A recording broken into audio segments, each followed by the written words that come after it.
Welcome to my Hebrew channel, Mila Baraika. I've been off for a couple of weeks because of travels to Europe, basically my home country of the Netherlands. So during that time, very busy traveling, and so didn't have time to do videos in that span of time. Did some studying, but didn't have time or even the equipment along to produce any kind of videos. So we're back to home ground here again for a while, and looking at a very important passage from the scriptures. Elohim lanu ma'ahaze ve'oz va'oz. And this is the first few verses this comes from Psalm 46, and the very famous, well-known song of Martin Luther, Veistigber, Mighty Fortress is our God, is derived from this passage, from this psalm. And he builds on it, builds up the strength and the power that we see, majesty of God over creation, over the mountains and over the oceans and over all kinds of power. So, and in the midst of that, we hang on. We can hold on to them. Everything's falling apart around us, but we have a center of strength in our God, and so we have a place to hold on very tightly. So, very beautiful passage. Also, one of the favorite passages of my mother who passed away recently, and a very beautiful passage for us to look at today. We're going to look at just the first few verses. The psalm divides very nicely into three sections. We're going to just look at the very first section today. That's all that we have time for at the moment. And Psalm 46, verse 1, to the chief musician for the sons of Korah on Alamoth, a song. God is our refuge and our strength, a very present help in troubles. Lemanasheach, this is the chief musician, the leader. Sometimes see it, leader of the workers, see it in Ruth 2, very same title, Menasheach, the one in charge, the one who gathers, the one who directs stuff. So, Menasheach Lebani, Korah, for the sons of Korah. Korah, of course, was one of the family groupings that formed a very important core for producing psalms. Quite a few of the psalms are attributed to this particular family, and they lasted. They were there even all the way through the time of Nehemiah. So Korah, times of Korah, the sons of, and the le here can be towards or for, dedicatory, or also possessive. So belonging to the sons of Korah.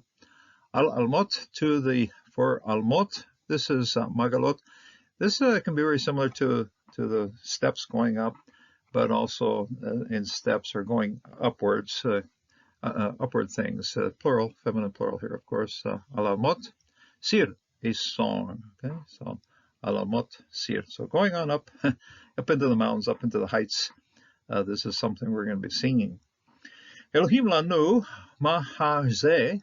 This is a refuge, very similar to Masada. Okay, Masada. Same family. It isn't the same word. It's the same family of Masada. A place of refuge, a place of that we find strength. Va'oz, and strength. Okay, oz, of course, a very well-known word for strength. Even the modern machine guns in Israel derive from this particular root here. Oz, okay, power, strength. Ezra, zarot, a help. Bezarot in trials, troubles. Zarot is plural, feminine plural of zor, and the things that trouble us. And of course, a preposition here telling us in the midst of, Zarot, in the midst of trials and troubles. Nemasha, very well founded, meod, very much well founded, and so a very present help. Okay, so what you have here, nifal form of this, whatever is found here, nemazot, nemaza, found very much so, and adverb here of the action of this verb here. So nemasa, meod, azra, the help, very present help in troubles. So these two words here tie in with the first one here, and they tell us what kind of help we get in the middle of our troubles. Besarot. Alken, most certainly, lo nira, we will not fear. This is plural form of nun here, first person plural prefix form of the verb yara, to fear. This is the root of the verb, full root here, yod resh aleph. We do not fear. Beha hamir, and that is trembles, even though in the trembling of aretz, of the earth, okay, in the trembling of the earth. Bemot, and in the stumble or in the striking, mot is the sun will not strike you by day. Mot is, you got to remember through the tet here. Tet is a mark, and then it's the spot where things get struck, okay? And so even though the harim, okay, in the striking or in the falling or in the stumbling, bemot harim, levevt, into the heart, yamim, of the seas, of the oceans, plural form of yam, okay? Yamim, into the heart of the seas, way into the depths of the heart of the seas, right into the middle. You take the highest mountains and throw it into the deepest seas. Yehmu, and this again is yamru, okay? They roar and they foam, okay? Notice that we have the resh carrying through a whole lot, not just for the sound of it, but also connections as to what it means.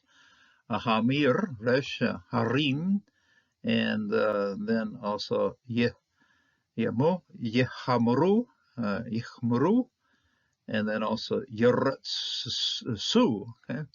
Just follow the resh all the way through here. This one. Each one, you can think of it as the resh or the r that we find in the middle of tremble, rumbling, trembling, roaring, and so forth. Even in English, there's a tendency to, even the fear here has a resh in it, an r in it. Okay, nira, behamir, aretz, bemot harim, belev, yamim, yahmu, yeshhalmaru, meyami. Okay, this is the seas, and this one's very much the same, but this is seas and these are waters. But the mem, the double up mem tells us this is something to do with water. Here it's waters and it's the oceans, and this is the waters of it. So even though it's waters roar, okay, waters of the sea. Yetzru harim, and the mountains tremble. Begevaot, and geva. Gimelt is often forms part of something that is rounded or swelling. You see it, the geva, a peak that is swollen up, or gal, something that's round. And so here, gevato, that is swelling up of it. And so the mountains tremble at the swelling up of it, swellings of the oceans and the waters spilling out over themselves. We have to place ourselves very much a visual picture of what's happening here. Here, the psalmist, the sons of Korah, standing at a seashore. On the one hand, you see the mountains bouncing around, some kind of earthquake going on, or some power of God moving those mountains, and even taking the mountains and tossing them into the depths of the sea. And so on one side, you have the mountains jumping all over the place, and on the other side, you have the seas, that is, the seas that are all very disturbed and splashing around and water spilling out all over the place. Very much a very strong picture of the world just flying to pieces in a big way. Finding yourself at this, on my travels, I found myself on the shore of the coast of the east, about a very strong wind, lots of surf in the water, and just wouldn't dare go into the water at all. Very cold and very windy. And you feel very small and insignificant in front of something like that. What happens when you find yourself surrounded by all of that?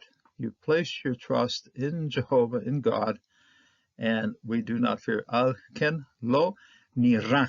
Okay, things can be flying to pieces, but since we have confidence in Jehovah, in God, God alone, we find ourselves a calm spot in the middle of all that trouble. God rescues us and holds us in place and gives us a tremendous place to find rest and comfort. And Mark 11, verse 23, Jesus is speaking here about his relationship to God. I assure you, if anyone says to this mountain, now he's probably pointing down towards the Herodium, because King Herod had the capacity to move mountains, but not to take a whole mountain and throw it into the sea. If anyone says to this mountain, be lifted up, thrown into the sea, and does not doubt in his heart, believes what he says, it will happen, it will be done for him. Now, you and I can stand on the mountain all day long and tell that mountain, hey, go jump into the ocean. It won't happen. But if our hearts and the things we want to accomplish in life are in harmony with what God wants, most certainly God can take a mountain and throw it into the sea. It has to be His will. It has to be something God wants to do. In other words, the most magnificent, the most incredible things that can happen in this life will happen when God makes them happen. And we have to open our hearts and say, okay, this is what God wants. Here's something very exciting that's going to happen because I recognize it's God's will. And then we can say, okay, just like you take a mountain and throw it into the ocean, that's what God can do. God can do anything in our lives, and He can move mountains. He can help us. He can care for us. He most certainly gives us a good place to be when the world is falling apart. And this passage here is not so much to focus on the powers that we might have, but the power that God has to care for us and to carry out His will. And we then have to find our place, understanding what the will of God is, so that when we see mountains thrown into the ocean, we know, yes, God most certainly does that. And when we see the water disturbed, and when we see things falling apart around us, and then we find a calm refuge in Him, we find a strong fortress in Him, in God, then most certainly we find a calm spirit in the midst of a lot of trials and troubles in this world. So if you find yourself in trials and troubles in this day, turn to God, find a quiet place, and put your trust in the Lord. The mountains are falling into the ocean, but God gives us a very strong and very firm place in which we can place our trust in Him. He's our fortress. He's our refuge. We turn to Him. We find stability, even though other things around us are all flying apart. God bless and God strengthen you in this day. Until the next time.